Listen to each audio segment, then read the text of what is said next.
Ce cours fait suite au cours sur la présentation et l'initiation aux fonctions. Dans ce cours, je vous propose d'aller un petit peu plus loin sur les fonctions en utilisant ce qu'on appelle des arguments. Si l'on regarde un petit peu le point de départ, j'ai un fichier de fonction qui est dans le dossier inc et j'ai deux fonctions, à savoir la fonction header.html et la fonction footer.html. Ce sont deux fonctions que j'ai créées lors du cours précédent. Alors, si on regarde ces deux fonctions, le problème c'est que quelle que soit ma page, j'ai toujours le même titre. Par exemple, j'ai les fonctions-page, les fonctions-page. Si je regarde le contenu, c'est normal, puisqu'ici, on voit que j'ai écrit les fonctions-page. Eh bien, ce que je propose de faire avec les arguments, c'est justement de personnaliser le contenu et le comportement de notre fonction. Par exemple, je vais dire ici que j'utilise une variable $title et à la place de ce que j'ai écrit, je vais écrire $title et de fait, je vais pouvoir personnaliser le contenu de mon titre. Alors là, j'ai des messages d'erreur, c'est normal, c'est justement parce que il m'indique que j'ai un argument manquant à la fonction header.html. Donc si je vais dans mon index, maintenant ma fonction doit être appelée avec un argument. Je vais passer mon titre, je vais marquer page index. Je vais enregistrer. On voit maintenant que mon fichier index est mis à jour avec le contenu personnalisé. Si je vais voir ma page 2 qui fait appel à la même fonction, je vais marquer page 2. Et de fait, je vais avoir un contenu personnalisé. Donc mes deux pages font appel à la même fonction. Par contre, j'ai réussi à personnaliser le comportement ou le contenu de ma fonction. On peut faire la même chose par exemple en utilisant le footer. Le footer, actuellement, j'ai un auteur qui s'appelle Emmanuel.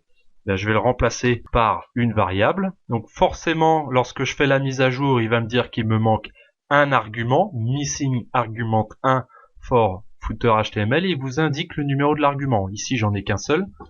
Donc je reviens sur ma page 2, et puis ici, je peux marquer un autre nom. Par exemple, je vais marquer Julien. J'ai bien ici Julien qui s'est affiché et pour ma page index, je peux marquer Alain. Et de fait, j'utilise la même fonction dans mes deux pages.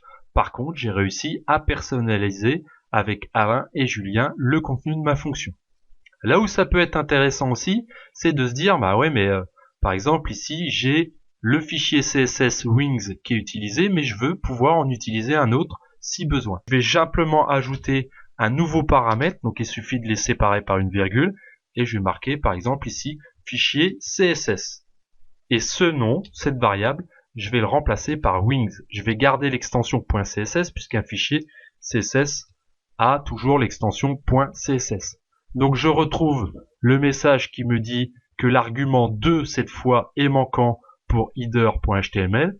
Je vais ici et je peux écrire Wings. Dans le cas 1, le problème est résolu. Et dans le cas 2, je vais préciser la valeur de mon argument. Et maintenant, tout rentre dans l'ordre. Donc vous voyez qu'il est possible d'utiliser plusieurs arguments.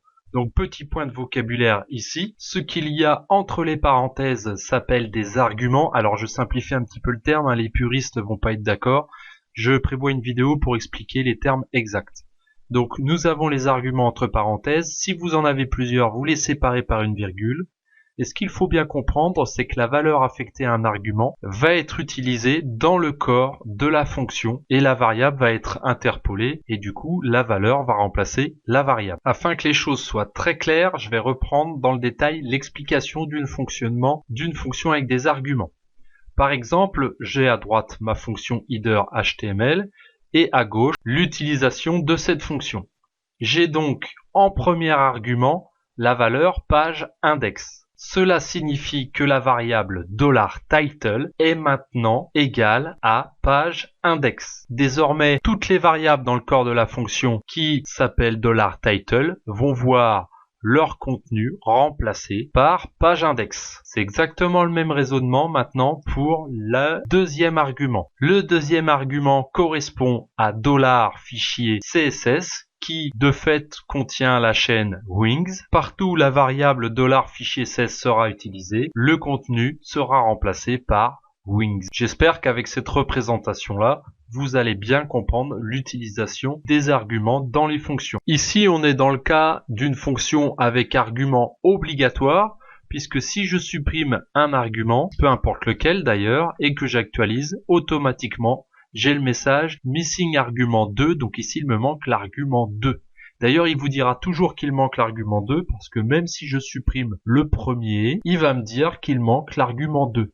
Tout simplement parce que pour lui, il a un argument, c'est le 1, et il attend donc le deuxième. Il peut pas deviner tout seul que c'est le deuxième argument. Dans certains langages, on voit ce genre de choses. Eh bien, en PHP, c'est pas du tout possible de le faire. On peut pas dire ici, il n'y a pas d'argument, et puis ici, il y en a un. Si je vous ai parlé d'arguments obligatoires, c'est qu'il est possible d'utiliser des arguments facultatifs. Je vous invite à regarder la vidéo qui est consacrée aux arguments facultatifs dans les fonctions.